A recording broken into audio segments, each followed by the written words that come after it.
नमस्कार दोस्तों, हमारे चैनल वेद संसार में आपका स्वागत है।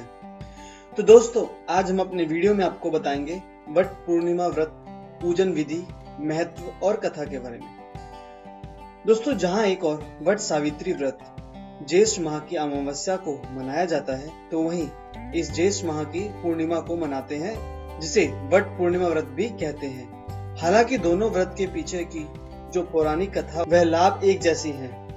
वट पूर्णिमा व्रत कथा का क्या है महत्व? जैसा कि हम सभी जानते हैं कि वट का मतलब होता है बरगद का पेड़।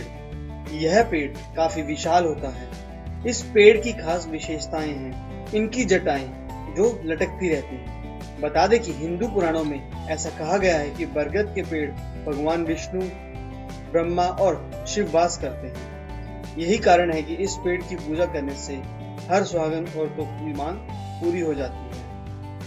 तो आइए जानते हैं वट पूर्णिमा व्रत की कथा के बारे में।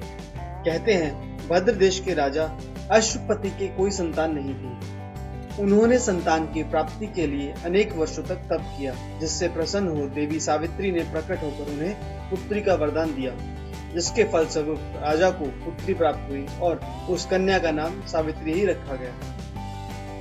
सावित्री सभी गुणों से संपन्न कन्या थी, जिसके लिए योग्य वर न मिलने के कारण सावित्री के पिता दुखी रहने लगे। एक बार उन्होंने पुत्री को स्वयं वर तलाशने भेजा। इस खोज में सावित्री एक वन में जा पहुंची, जहां उनकी भेंट शाल्य देश के राजा दुमतसेन से हो जाती है। दुमतसेन उसी तपोवन में रहते थे, क्योंकि उनका राज्य किसी ने छीन लिया था। सावित्री ने उनके पुत्र सत्यवान को देखकर उन्हें पति के रूप में वर्ण किया। वहीं इधर यह बात जब ऋषि राज नारद को ज्ञात हुई, तो वह तुरंत अश्वपति से जाकर मिले और उन्हें कहने लगे, आपकी कन्या ने वर खोजने में भारी भूल की है। सत्यवान गुणवान और धर्मात्मा है, परंतु वह अल्पायु है और 1 वर्ष के बाद ही उसकी मृत्यु हो जाएगी। नारद जी के वचन सुन राजा अश्वपति का चेहरा विवरण हो गया। वृथा ना होनी देव ऋषि वाणी। ऐसा विचार करके उन्होंने अपनी पुत्री को समझाया कि ऐसे अल्पायु व्यक्ति के साथ विवाह करना उचित नहीं है। इसलिए उन्होंने अपनी पुत्री को कोई और अन्य वर चुनने की सलाह दी।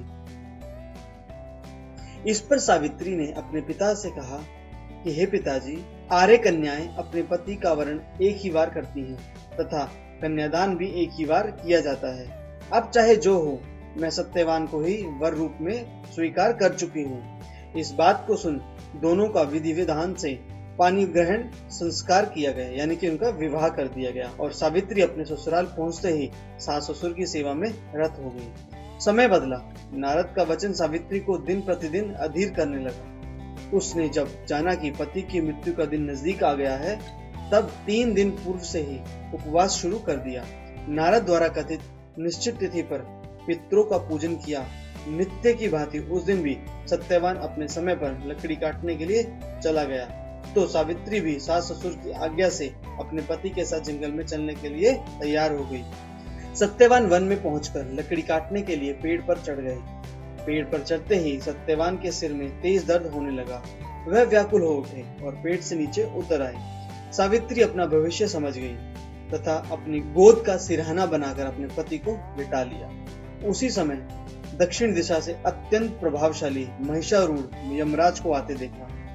यमराज सत्यवान के जीवन को जब लेकर चल दिए, तो सावित्री भी उनके पीछे पीछे चल पड़ी। पहले तो यमराज ने उसे देवी विधान समझाया, परंतु उसकी निष्ठा और पति प्राणता को देख उसे वर मांगने के लिए कहा। सावित्री बोली, मेरे सास ससुर वनवासी तथा अंधे हैं, उनके आप दिव्य ज्योति प्रदान करें। यमराज ने कहा, ऐसा ही होगा और अब तुम लौट जाओ। यमराज की बात सुनकर उसने कहा, भगवान, मुझे अपने पतिदेव के पीछे पीछे आने में कोई परेशानी नहीं है। पति के पीछे चलना मेरा कर्तव्य है। यह सुनकर उन्होंने फिर से एक और वर मांगने के लिए कहा। सावित्री बोली, हमारे ससुर का राज्य छीन गया है, उसे वह पुण्य प्राप्त कर सके, साथ ही धर्म परायण बने रहें। यमराज ने यह वर देकर कहा कि अच्छा, अब तुम लौट जाओ, परंतु वह नहीं मानी। यमराज ने कहा कि पति के प्राणों के अलावा जो भी मांगना है मांग लो और लौट जाओ। इस बार सावित्री ने अपने और सत्यवान के 100 पुत्रों की मां बनने का वरदान मांगा। यमराज ने तथास्तु कहा और आगे चल दिए। सावित्री फिर से उनके पीछे पीछे चलती रही। उसके इस कृत्य से यमराज नाराज हो जाते हैं। यमराज को क्रोधित होते देख सावित्री उन्हें नमन करते हुए कहती है कि आपने मुझे 100 पुत्रों की मां बनने का आशीर्वाद तो दे दिया, लेकिन बिना पति के मैं मां किस प्रकार बन सकती हूँ? इसलिए आप अपने तीसरे वरदान को पूरा करने के लिए अपना कहा पूरा करें।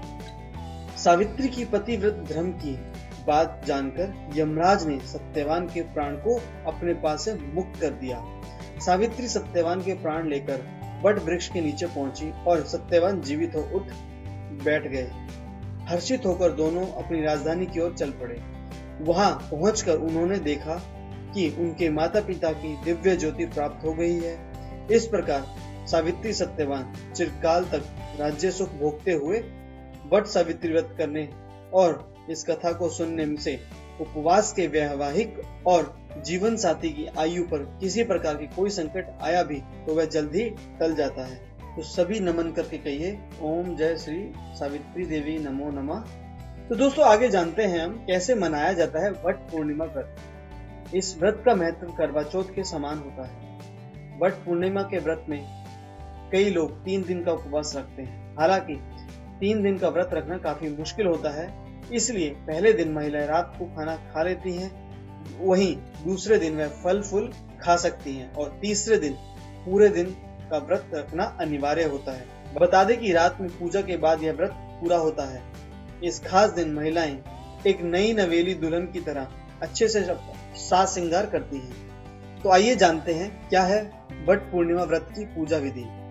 जैसा कि हमने पहले आपको बताया कि इस व्रत में वट के पेड़ की यानी कि बरगद के पेड़ की पूजा होती है। पूजा की विधि की बात करें तो सबसे पहले बांस की टोकरी लेते हैं, इसमें 7 तरह का अनाज रखते हैं, फिर उसे कपड़े के 2 टुकड़े से ढक देते हैं और वहीं फिर दूसरी टोकरी में देवी सावित्री की मूर्ति रखते हैं और साथ ही में धूप, दीप, कुमकुम, अक्षत व मोती आदि रखते हैं। अब वट वृक्ष पर यह सब चढ़ाकर देवी सावित्री की पूजा करते हैं। फिर लाल मोली को लेकर बरगद के पेड़ के चारों ओर घुमाकर बांध देते हैं। ध्यान रहे कि पेड़ की परिक्रमा 7 बार की जाती है। इसके बाद ही सुहागन औरतें एक साथ मिलकर बैठती हैं और सावित्री की कहानी सुनती हैं।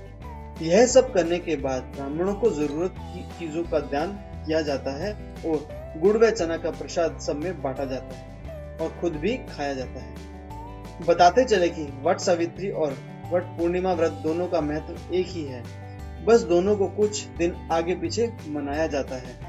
तो दोस्तों जैसा कि हमने इस वीडियो में आपको वट पूर्णिमा व्रत के बारे में, उनकी कथा और उनके महत्व और उनकी पूजा विधि के बारे में बताया, तो उम्मीद करते हैं आप इस व्रत को विधि पूर्वक रख के अपनी मनोकामनाओं को जरूर पूर्ण करेंगे। तो आशा करते हैं आपको हमारा ये वीडियो पसंद आया, तो आप इसे लाइक, कमेंट और शेयर जरूर कीजिएगा और हमारे साथ बने रहने के लिए, क्योंकि हम आगे भी आपको ऐसे ही रोमांचक और रहस्यमय अच्छे वीडियो आपको दिखाते रहेंगे। तो दोस्तों हम जल्दी लौटेंगे एक नए वीडियो के साथ। तब तक के लिए बने रहिए वेद संसार के साथ। धन्यवाद।